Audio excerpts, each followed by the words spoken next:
Salut la famille, j'espère que vous allez bien. Aujourd'hui, une nouvelle histoire commence. Préparez-vous, parce que celle-ci va vous surprendre. Cette histoire est une œuvre de fiction à but éducatif et moral. Elle est destinée à un public mature. Elle n'était qu'une vendeuse de bananes plantains au bord de la route. Robe sale, pieds nus. Personne ne l'écoutait. Lui était un milliardaire, puissant, respecté, intouchable. Ce matin-là, elle le vit sortir de son bureau, et quelque chose se brisa en elle.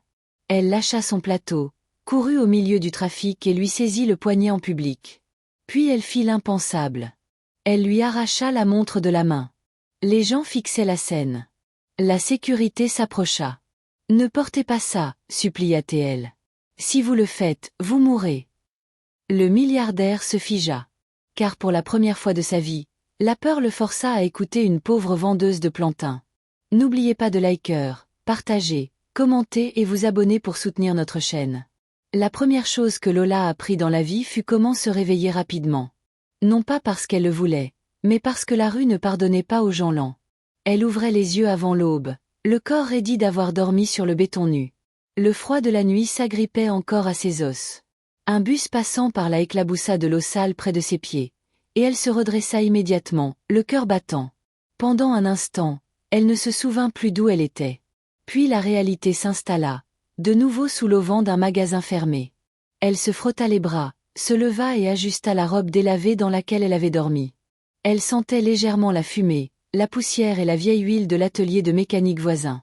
Elle s'étira lentement, ignorant la douleur dans son dos. La douleur était devenue une partie normale de son corps. Au lever du soleil, Lola était déjà au bord de la route où les vendeuses de plantains se rassemblaient. Elle compta son argent avec soin. De petits billets froissés noués dans un plastique. Pas grand-chose, à peine assez, mais suffisant pour acheter le plateau du jour. Le plateau métallique était lourd quand elle le souleva. Elle l'équilibra sur sa tête comme elle l'avait appris des années auparavant, le cou droit, la mâchoire serrée. Les plantains étaient soigneusement disposés, jaunes et tachés de noir, mûrs et sucrés, sa seule source de survie. Achetez vos plantains mûrs et sucrés. Sa voix fendait l'air matinal tandis qu'elle marchait. Elle passa d'abord devant les ateliers de mécanique. L'odeur d'essence et de graisse lui remplissait le nez. Des hommes criaient par-dessus le bruit des moteurs. L'un d'eux rit en la voyant. « Fille au plantain, viens ici maintenant. Tu ressembles à un fantôme. » Elle s'imposa un petit sourire et s'arrêta. Il toucha le plantain, le pressa, puis le reposa sur le plateau. « Trop cher, dit-il en se détournant. » Elle ravala l'insulte et continua son chemin. Au chantier de construction, la poussière recouvrait ses pieds. Les bétonnières rugissaient. Les ouvriers essuyaient la sueur de leur visage et la regardaient comme si elle faisait partie du décor. Un homme acheta un plantain et refusa de lui rendre la monnaie. « Pars, dit-il d'un geste de la main. Elle voulut argumenter. Sa bouche s'ouvrit légèrement. Puis elle la referma. Se disputer ne lui remplissait pas l'estomac. En milieu d'après-midi, le soleil tapait verticalement, pressant sa chaleur sur la peau de Lola. Ses jambes tremblaient après des heures de marche. Le plateau semblait plus lourd maintenant, comme s'il avait pris du poids à chaque rue traversée. Elle ralentit. Sa gorge était sèche. La poussière collait à ses lèvres. Elle ajusta légèrement le plateau et essuya la sueur de son front avec le revers de sa main. La rue était bruyante. Les voitures klaxonnaient. Les commerçants criaient leur prix. Un générateur cliquetait quelque part derrière une clôture. Deux hommes se disputaient devant un étal de bord de route. La vie bougeait, occupée et insouciante. Lola traversa la route, attendant qu'un bus passe. Quelqu'un frôla son épaule sans s'arrêter. Une autre personne regarda son plateau, puis continua son chemin. Elle atteignit le carrefour suivant et fit une pause. Pas longtemps, juste assez pour soulager la tension dans son cou. Elle changea ses pieds de position, stabilisa le plateau et repartit. « Achetez vos plantains mûrs et sucrés. » Sa voix montait et descendait dans le vacarme de la rue. Rien ne marquait ce moment. Rien ne l'alerta. Ce n'était qu'un pas de plus sur une longue route qu'elle parcourait depuis toujours. Les matinées de Raymond commençaient dans le silence. Non pas le silence vide de la solitude, mais le calme contrôlé d'un homme dont la vie reposait sur des horaires et des décisions. Le bureau climatisé était frais, presque froid, un contraste saisissant avec la chaleur extérieure. Les baies vitrées du sol au plafond surplombaient la ville, les grues s'élevant au loin comme des promesses inachevées. Il se tenait près de la fenêtre, la cravate desserrée, regardant les ouvriers se rassembler sur l'un de ces chantiers en bas, casque vissé, bottes poussiéreuses, mouvements déterminés. Cela lui procurait une satisfaction familière, pas vraiment de la fierté, mais le sentiment constant que les choses avançaient comme elles le devaient.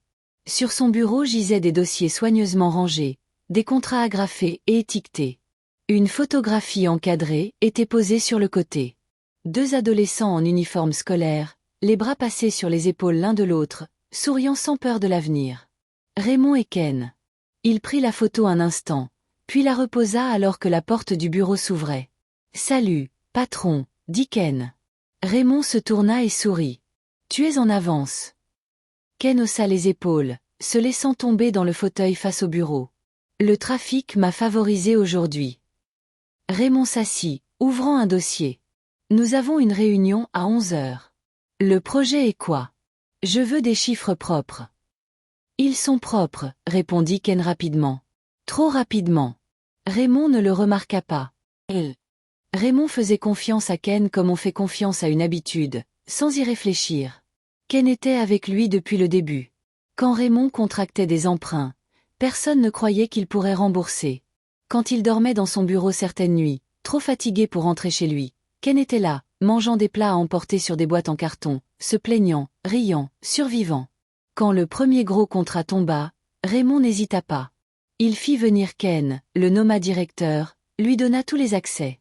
La ville vit Raymond s'élever. Nouveau bureau, nouvelle propriété, interview, invitation. Son nom apparaissait dans des endroits où il n'avait jamais figuré auparavant. Les gens lui serraient la main plus fermement désormais, souriaient plus longtemps, l'écoutaient plus attentivement. Ken regardait, lui aussi. Quand Raymond signait des papiers, Ken les lui tendait. Quand les félicitations arrivaient, Ken se tenait à ses côtés. Quand les éloges remplissaient la pièce, Ken applaudissait le dernier. « Encore une maison ?» demanda soudain Ken, jetant un coup d'œil à un document sur le bureau. Raymond hocha la tête, distrait. « Je viens de conclure l'achat hier. » Ken sourit, ses lèvres s'étirèrent vers le haut, mais ses yeux ne suivirent pas. « Tu vas vite. » Raymond rit légèrement. « Ce n'est pas de la vitesse, c'est du timing. » Ken s'adossa à sa chaise, croisant les bras. « Certaines personnes ont juste de la chance. » Raymond leva les yeux. La chance s'efface. Le travail reste. Ken ne dit rien. Plus tard cet après-midi-là, Raymond marcha sur l'un de ses chantiers. Le soleil était brutal. La poussière de ciment flottait dans l'air. Les ouvriers le saluèrent respectueusement. Il leur répondit, posant des questions, écoutant, hochant la tête. Ken suivait, tablette à la main.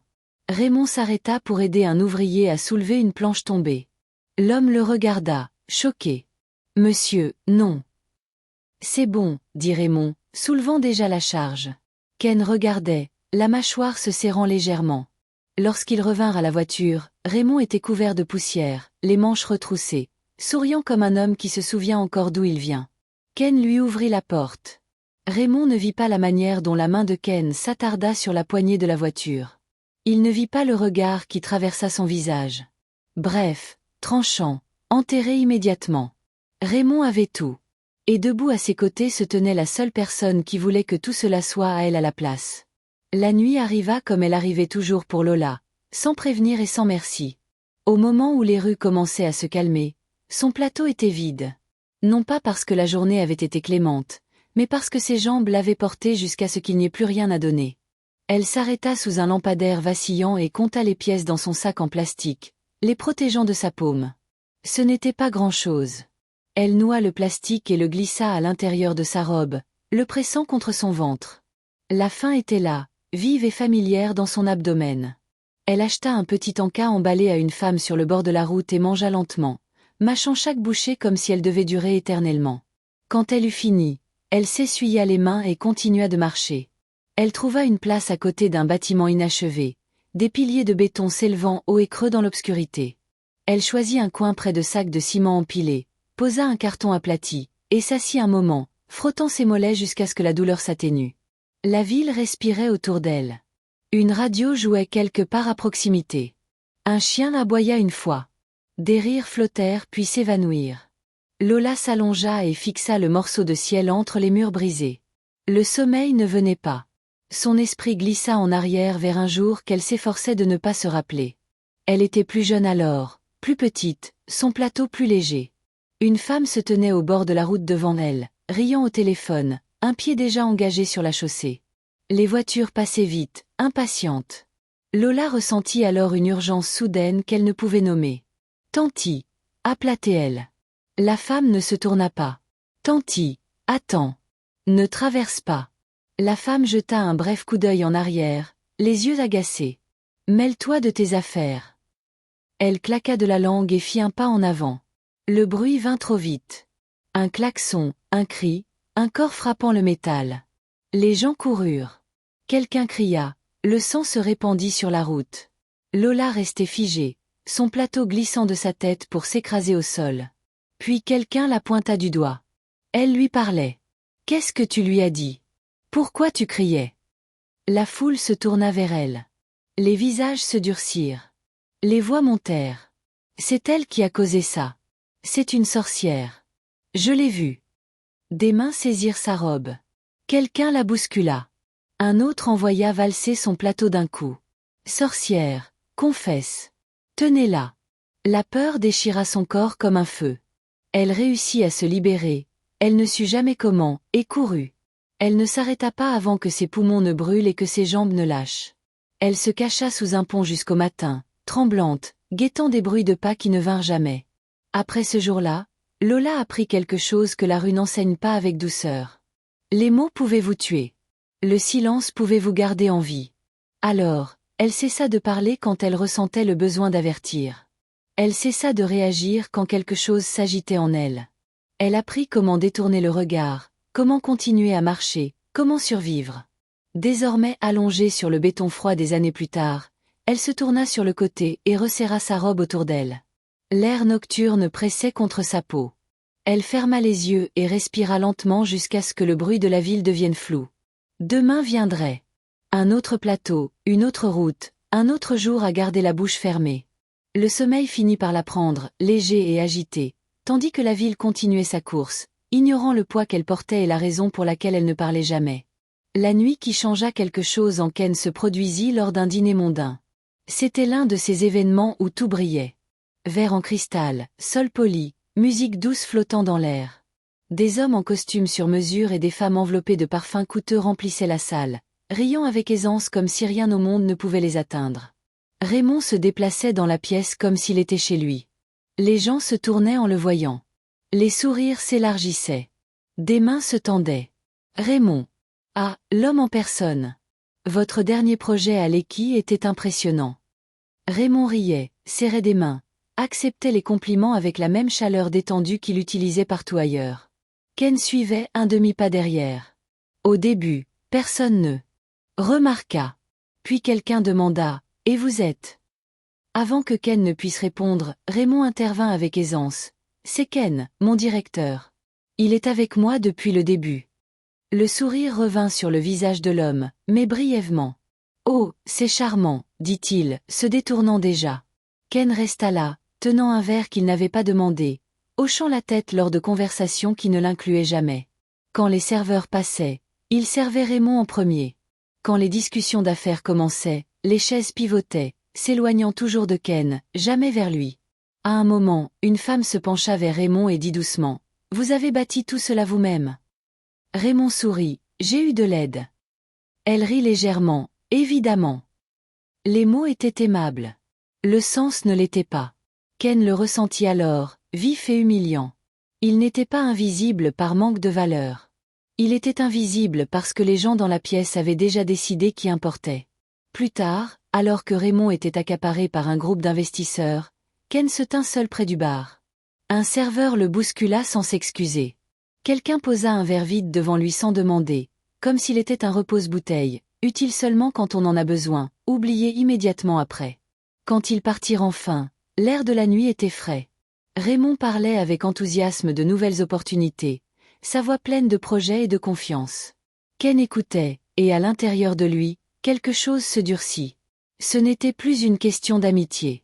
Ce n'était même plus une question d'argent. C'était le fait de se tenir dans des pièces où votre nom ne signifiait rien, tandis que celui d'un autre signifiait tout. Cette nuit-là, restant éveillé, Ken cessa de se demander pourquoi la vie avait choisi Raymond. Il commença à se demander comment changer ce choix. La jalousie de Ken franchit une ligne qu'il ne pouvait plus prétendre ne pas avoir vue. Après le dîner, l'image refusait de le quitter. Raymond au centre de la pièce, attirant naturellement la lumière et les rires, tandis que lui restait à la lisière, toléré mais jamais invité. Même en fermant les yeux, il le sentait encore, les sourires polis, les dos tournés, la façon silencieuse dont la pièce avait décidé qui comptait. Le sommeil devint difficile. La nuit, Ken restait éveillé à fixer le plafond, écoutant le bourdonnement de l'électricité, rejouant des moments qu'il ne pouvait changer. Chaque rire de la fête résonnait comme une moquerie. Chaque compliment reçu par Raymond lui semblait volé. Il ne voulait plus du succès. Le succès était trop lent, trop incertain. Ce que Ken voulait maintenant, c'était l'absence. Il voulait que Raymond disparaisse. La pensée l'effraya d'abord. Il essaya de raisonner, de se rappeler leurs années d'amitié, leur enfance commune, leur lutte partagée. Mais la pensée ne s'effaça pas. Elle s'installa. Elle attendit. Elle revenait chaque matin avec lui et le suivait toute la journée, jusqu'à ce qu'un soir, Ken monte dans sa voiture sans regarder en arrière. Il conduisit bien au-delà des routes familières, vers des lieux qu'il ne reconnaissait plus. Les lumières de la ville se firent rares, puis disparurent. La route se rétrécit, avalée par les arbres et l'obscurité. Quand il s'arrêta enfin, le silence pesait sur lui, épais et lourd. Le sanctuaire était caché, presque oublié, comme s'il n'existait que pour ceux qui étaient assez désespérés pour le trouver. L'air sentait la terre humide et la fumée. Le féticheur était immobile, comme s'il l'attendait. Il regarda Ken une seule fois et parla calmement. « Tu es venu pour retirer un homme de ton chemin. » Ken sentit sa poitrine se serrer. Il n'avait pas dit un mot. Le féticheur expliqua sans émotion, comme s'il décrivait la météo. Un sortilège, silencieux, propre, lié à un objet que Raymond portait souvent, quelque chose de proche de son corps, une montre-bracelet. Après 3 jours, l'homme dit, « Il tombera. Cela aura l'air naturel. Pas de lutte, pas de soupçon. » Ken écouta attentivement, le cœur battant fort mais régulier. « Et le prix ?» demanda-t-il. « Si le sort est rompu, » répondit le féticheur, « ton esprit se brisera avec lui. » Ken hocha la tête. Le risque ne l'effrayait pas. Plus maintenant. Le lendemain matin, Ken entra dans le bureau de Raymond comme il le faisait toujours. Même sourire, même posture détendue, même ton. « Frère, » dit-il nonchalamment, « je peux porter ta Rolex ? J'ai un rendez-vous ce soir. » La mienne a arrêté de fonctionner. Raymond rit, retirant déjà la montre. « Prends-la, » dit-il. « Rends-la-moi juste demain. » Ken referma ses doigts sur le métal. Elle semblait plus lourde qu'elle n'aurait dû. Il ne rentra pas chez lui. Il retourna directement au sanctuaire et remit la montre entre les mains du féticheur. Des rituels furent accomplis, des mots prononcés à voix basse, des choses faites auxquelles Ken refusait de penser. Quand la montre lui fut rendue, l'avertissement fut répété. « Ne la porte pas, et si elle se brise ?»« Je comprends, » dit Ken. Il n'attendit pas d'entendre la suite. Le jour suivant, il rendit la montre à Raymond. Raymond y jeta un œil et sourit. « Tu peux la garder. J'en ai d'autres. » Ken secoua la tête. « Tu aimes celle-là. Et puis, j'en ai déjà acheté une autre. » Raymond haussa les épaules et la glissa à son poignet. Ken sourit aussi. En lui, l'attente commença. 3 jours. C'était tout ce qui le séparait de la vie qu'il estimait devoir être la sienne. Le 2e jour après la réunion commença comme tous les autres jours dans la vie de Raymond. L'enceinte des bureaux était déjà éveillée. Les gardiens se tenaient à la porte. Le personnel traversait le parking, dossier sous le bras. Les moteurs vrombissaient. Les téléphones sonnaient. Rien ne semblait inhabituel. Raymond sortit du bâtiment de verre, ajusta son costume et marcha vers sa voiture. Sa mallette pendait négligemment dans sa main. Son esprit était calme. De l'autre côté de la route, Lola avançait lentement, son plateau en équilibre sur la tête. « Achetez vos plantains mûrs et sucrés. » Puis elle le vit. Son corps réagit instantanément. Sa poitrine se serra. Son souffle se coupa. Son cœur se mit à battre violemment. « Non !» chuchota-t-elle. Raymond atteignit sa voiture. Lola cessa de crier. Elle déposa doucement le plateau de sa tête sur le trottoir. Les plantains roulèrent un peu, oubliés. Elle se précipita vers lui. « Monsieur !» Raymond se tourna. Avant qu'il ne puisse parler, Lola lui saisit le poignet. « Quoi ?» commença-t-il. Ses doigts se refermèrent sur la montre, et elle l'arracha de son poignet avec une force soudaine. « Eh !» s'exclama Raymond. « Qu'est-ce que vous croyez faire ?» Les passants ralentirent. Un agent de sécurité jeta un coup d'œil. Lola tenait la montre fermement, ses mains tremblantes. « S'il vous plaît, » dit-elle avec urgence. « S'il vous plaît, ne portez pas cette montre. » Raymond la fixa, stupéfait. « Pourquoi ne devrais-je pas porter ma propre montre ?» Elle secoua la tête, la panique montant dans ses yeux. « Ne le faites pas, c'est tout, » supplia-t-elle. « S'il vous plaît. » Ce n'est pas une réponse, dit Raymond sèchement. Pourquoi ? Lola ouvrit la bouche, la referma. Sa poitrine se soulevait rapidement. Raymond s'approcha. Vous m'agressez en public. Vous prenez mon bien. Maintenant, dites-moi pourquoi. Elle serra sa prise. S'il vous plaît, répéta-t-elle, la voix brisée. Faites-moi simplement confiance. Vous faire confiance comment ? Exigea Raymond. Qui êtes-vous ? Pourquoi faites-vous cela ? Elle secoua de nouveau la tête, les larmes aux yeux. Si vous la portez, dit-elle dans un souffle, quelque chose de terrible arrivera. La mâchoire de Raymond se crispa. Quelle chose terrible ! Silence. Les gens ne faisaient plus semblant de ne pas regarder. Raymond attendit. Répondez-moi, dit-il lentement. Lola ne le pouvait pas. Ses lèvres tremblaient, ses yeux s'emplissaient de larmes. S'il vous plaît, murmura-t-elle encore. Ne la remettez pas, c'est tout. Raymond fixa la montre dans sa main, puis son visage. Pour la première fois, le doute s'immisça dans son regard. « Comment le savez-vous » demanda-t-il doucement. Lola déglutit avec peine. La réponse pesait lourd dans sa poitrine, mais elle ne la dit pas. L'air entre eux semblait tendu, dangereux, chargé d'attente. Raymond regarda son poignet nu, puis de nouveau Lola. Commentez partie 2 si vous voulez la suite choquante de cette histoire.